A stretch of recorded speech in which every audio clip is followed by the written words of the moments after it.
Bonjour mes chères étudiantes et étudiants. Alors, j'espère que vous allez très très bien. Pour les élèves ou bien les étudiants du semestre 2, concernant le passage de l'oral à l'écrit, département de langue et littérature amazigh, alors normalement on a essayé de mettre en valeur 4 chapitres ou bien 3 chapitres concernant son module. Il y a l'oralité dans la littérature amazigh, bien sûr la définition de l'oralité dans un premier lieu. Qu'est-ce que ça veut dire l'oralité? Est-ce qu'il a vraiment des caractéristiques spécifiques par rapport à tout ce qui est en relation avec la scribalité? Nous avons aussi l'oralité et le public. Vous savez très très bien que normalement on ne peut pas dire un texte littéraire, un poème par exemple, sans qu'il y ait l'intervention du public. Nous avons dans un troisième lieu l'oralité et la question des genres littéraires. Bien sûr, ça, c'est une question qui s'impose effectivement, étant donné que normalement nous avons tout d'abord tout ce qui est en relation avec la nomenclature, la classification, taxonomie et ainsi de suite. Et en dernier lieu, nous avons l'oralité et la critique littéraire. C'est-à-dire, est-ce que vraiment il y a une critique littéraire concernant cette littérature amazigh. Dans le deuxième chapitre, c'est le chapitre qui s'intéresse exclusivement à ce passage-là, c'est-à-dire comment se manifeste ce passage. Tout d'abord, il y a le corpus, la transcription et la traduction. Ce sont les trois piliers fondamentaux dans ce chapitre-là. Donc pour le corpus, effectivement, on s'intéressera à tout ce qui est en relation avec l'histoire, l'ethnologie, la linguistique, la théorie littéraire, et comment effectivement ces points-là servent vraiment à tracer des corpus qui vont être exploités par effectivement des chercheurs confirmés qu'ils soient ou débutants. Après, vous avez la transcription. Vous savez que normalement, nous sommes toujours dans le cadre de l'oralité. Et pour effectivement garder le texte de tout oubli, on doit s'intéresser à la transcription. Mais bien sûr, la transcription pose un certain nombre de problèmes. Ce n'est pas normalement coché noir sur blanc tout ce qui est en relation avec le texte, mais il y a effectivement le cadre scénique qu'il faut mettre en exergue, aussi la mise en situation et ainsi de suite. Et on arrive au troisième point qui est la traduction. Pourquoi exactement? Même si on disait d'ailleurs la traduction est une trahison, mais on doit passer par cette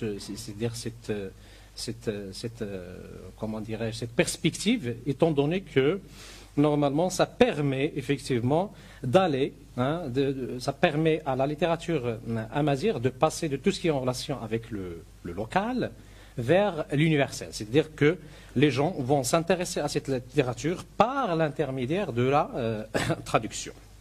Alors, dans le troisième chapitre, nous avons la conservation et la revitalisation de la tradition orale. Comment on peut conserver, comment on peut revitaliser cette tradition orale, étant donné que normalement, il est toujours menacé de l'oubli, comme nous l'avons déjà mentionné. Donc, nous avons patrimoine culturel oral, une richesse impressionnante. Nous avons tous les genres littéraires qui peuvent se trouver dans les autres littératures.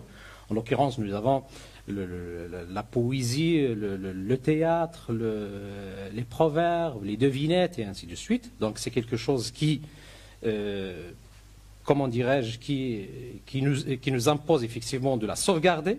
Mais comment effectivement sauvegarder ce patrimoine-là? On doit aussi mettre en valeur un point vraiment très très spécifique concernant les danseuses populaires, une prouesse de grande envergure en pleine déliquescence. Vous savez que normalement, lorsqu'on parle des danseuses ou bien des cheikhs, on est toujours dans une tonalité en quelque sorte un peu péjorative, mais on doit leur donner le statut qui lui est, qui s'impose et qui se pose aussi, parce que normalement ils sont en relation directe avec le côté artistique fortement important de notre pays et de notre nation. Après, nous avons la tradition orale marocaine et la réécriture de l'histoire marocaine. Alors, comme vous le savez, on peut faire appel à la tradition orale, à tout ce qui est en relation, par exemple, avec Tamawait, avec aussi Ahlil et ainsi de suite, les épopées dans notre pays vis-à-vis de tout ce qui est en relation avec la colonisation française et espagnole. Donc on doit normalement réécrire notre histoire par l'intermédiaire de ces chants, de ces danses-là, pour effectivement mettre en valeur notre passé, un passé glorieux, qui est malheureusement, on ne trouve pas effectivement cette richesse-là, ou bien cette bravoure-là de notre pays, ou bien des hommes de notre pays, dans les archives de la colonisation. Malheureusement, il faut faire donc appel à cette tradition orale pour la réécriture de notre passé. Dans le chapitre 4e, nous avons la standardisation de la langue amazigh. Alors, dans la standardisation de la langue amazigh, nous avons tout d'abord la différence entre la langue orale et la langue écrite. Bien sûr, l'amazigh a pu passer à la standardisation étant donné qu'elle possède un nombre considérable de points susceptibles de lui donner ce statut-là de la scribalité, bien sûr. Et dans un deuxième lieu, nous avons la standardisation de l'amazigh, quelle démarche, avec bien sûr un S de pluriel. Après, donc, dans votre cours, vous aurez une conclusion, bibliographie, table des matières et aussi des exercices d'application. Alors, je vais passer en revue tout ce que nous avons dit pour vous montrer effectivement comment vous allez procéder dans votre préparation. Bien sûr, il faut mettre en valeur un certain nombre de paramètres susceptibles de vous donner une idée à propos de ce que ça veut dire l'oralité, parce que nous sommes dans un passage de l'oral à l'écrit.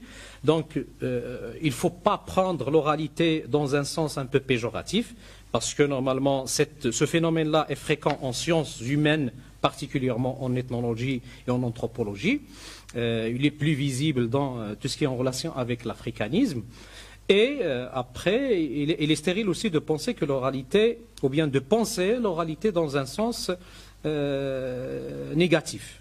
En relevant les traits par contraste avec l'écriture, l'oralité ne signifie pas analphabétisme. Donc, je cite ici Paul Zantour dans Introduction à la poésie orale. Donc, on voit que l'oralité n'est pas un moyen qui dévalorise une telle littérature. Il s'agit en effet d'un moyen qui témoigne de la vie de l'humanité, puisque la communication des productions littéraires se fait tout d'abord par la voix. L'oralité est une caractéristique importante qui donne plus de valeur à n'importe quelle production esthétique, vient après l'écriture qui conserve ce patrimoine, après avoir aménagé toutes les conditions sine qua non capables de rendre la langue ayant un statut d'universalité. Donc ça, c'est le premier point. Donc c'est la définition de l'oralité. Après, nous avons l'oralité et le public. Donc le texte produit par le poète, par exemple, a besoin d'un public. Zantour dit à ce propos, le texte semble bien s'adresser toujours à une collectivité comme telle, non à un individu, à un agrégat d'individus isolés. Donc le texte, comme on le voit, prend toute sa force de cette présence qui ne cesse d'applaudir, d'apprécier, de critiquer et de présenter des remarques assez importantes. Ces remarques visent la progression et la continuité de la production qui joue un rôle important dans la vie quotidienne de la société. Donc le public, dans ce sens-là, est en train de montrer une certaine critique littéraire. Parce que lorsque les gens applaudissent, par exemple, un poète, ça veut dire qu'ils apprécient, ce qu'il a dit. Et au contraire, si par exemple il y a des sifflements et ainsi de suite, c'est le cas contraire, c'est le fait de déprécier cette production-là. Donc il faut que le poète soit conscient de ces réactions-là vives, qui sont en direct vis-à-vis de sa production littéraire. Donc la poésie médiévale est une poésie en situation, et cette situation est inscrite dans le code à une profondeur telle le texte ne paraît d'une extrême pauvreté, en indice y renvoyant explicitement. Donc il y a ici une certaine relation, une forte relation entre la poésie médiévale et la poésie amazigh. Donc dans un troisième lieu, nous avons l'oralité et la question des genres littéraires.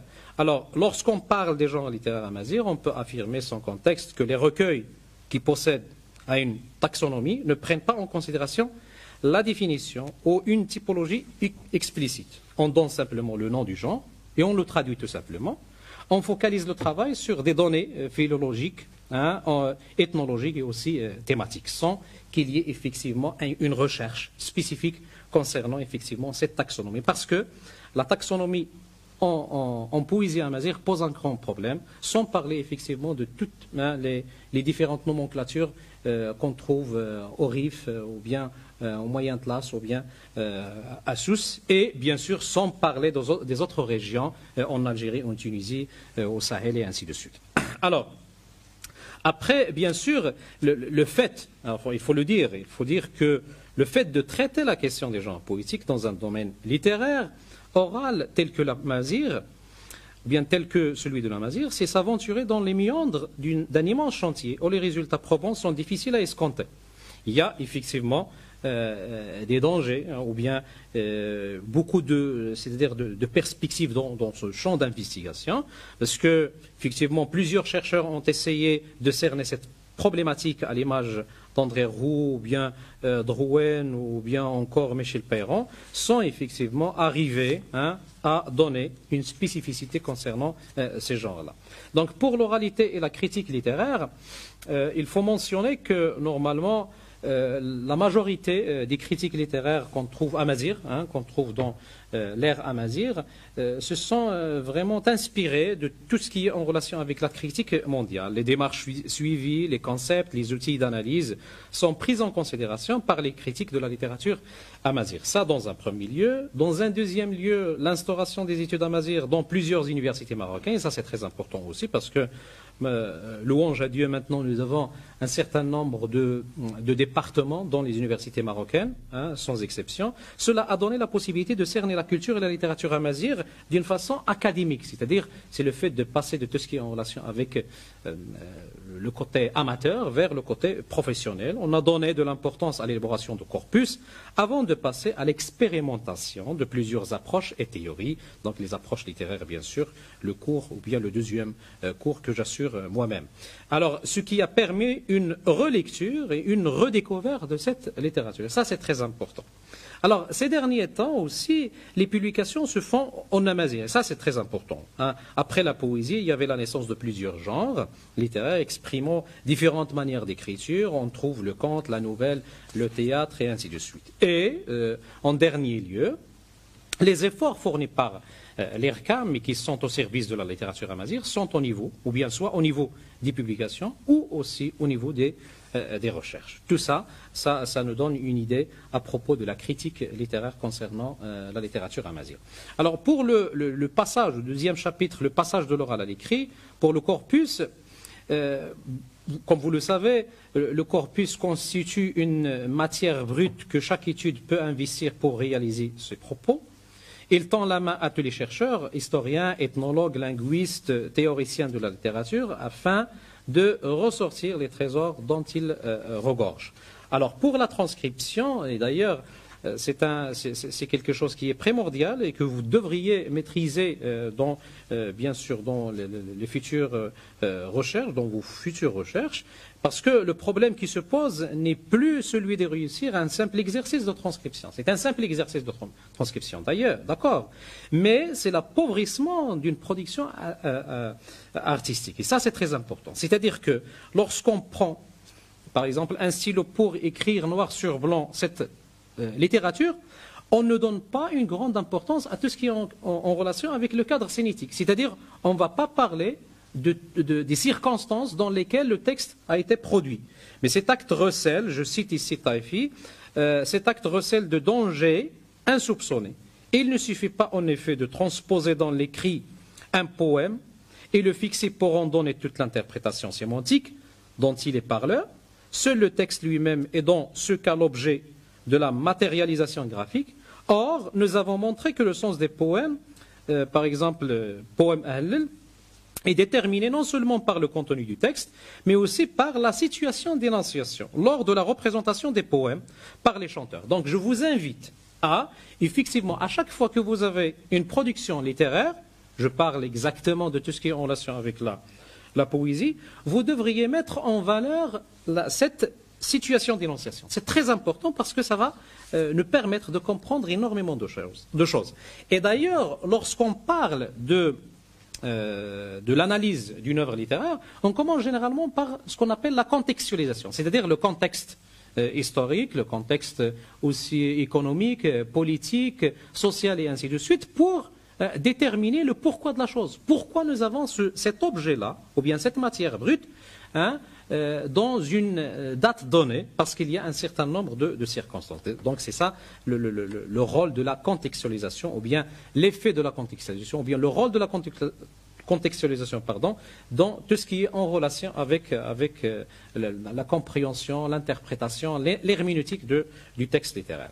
Donc pour le troisième point qui est la traduction sert à réaliser plusieurs objectifs, comme vous le savez, dont on peut citer l'éclaircissement des modes d'expression, montrer que la Mazir possède une rhétorique aussi forte qui lui donne le statut de l'universalité, faire une comparaison entre le langage poétique et le langage ordinaire, en se basant essentiellement sur la structure syntaxique, les incompatibilités du genre et du nombre, et ainsi de suite, tout ce qui est en relation avec les écarts syntaxiques, et ça c'est très important aussi. Néanmoins, de tels objectifs ne peuvent résister aux inconvénients suivants. Vous avez le caractère poétique se perd suite à un tel passage de la langue d'origine à celle d'arrivée. Nous avons aussi la trahison de l'original, puisqu'une telle traduction ne peut conserver la portée sémantique, syntaxique et esthétique du poème d'origine. Dans ce sens, donc, nous avons Galland-Pernet précise, on dit érudit combien la traduction, seul recours pour un public étranger trahit l'original. Ça, c'est très significatif et ça demande aussi une certaine réflexion de votre part. Alors, pour la conservation et la revitalisation de la tradition orale, le pourquoi nous sommes en train de parler d'une richesse impressionnante. Parce que le Maroc jouit d'une richesse patrimoniale fort impressionnante. Dès lors, l'idée d'explorer, d'interroger, de médiatiser toutes ces composantes, aussi importantes les unes que les autres, devient une nécessité impérieuse pour pouvoir assurer la sauvegarde et, pourquoi pas, le rayonnement de cette richesse qui n'attend que l'opportunité d'être capitalisée et valorisée. Bien sûr, force est de le constater, le patrimoine culturel marocain a depuis toujours été exposé à des aléas de toutes sortes. Mais la survie de cette richesse est à mettre à l'actif d'Aïed qui ne cesse, entre autres, de produire, de critiquer, d'enseigner, afin de tracer un chemin sûr et serein. Donc, pour la sauvegarde de la tradition orale, depuis quelques décennies, la tradition orale marocaine, qui est une façon de préserver et de transmettre l'histoire, la loi et la littérature de génération en génération, a été au centre d'intérêt des chercheurs, qu'il s'agisse de néophytes mus par la curiosité passionnée et studieuse, ou de spécialistes chevronnés, forts de leur maîtrise et de leur expertise. Son champ d'application et ses préoccupations ont pris chemin faisant et en se ramifiant de l'ampleur, embrassant et brassant nombre de domaines, on y puise et on a recours à des fins, entre autres, de critique, d'enseignement et d'information. Donc, troisième point, les danseuses populaires. Donc, il faut donner une valeur à ces danseuses-là, parce que normalement, ils sont en train de mettre en exergue un art ou bien une production artistique de haut calibre. Et nous avons aussi la réécriture de l'histoire marocaine, comme je viens de vous le dire lorsque j'ai parlé des tables ou bien de la table des matières.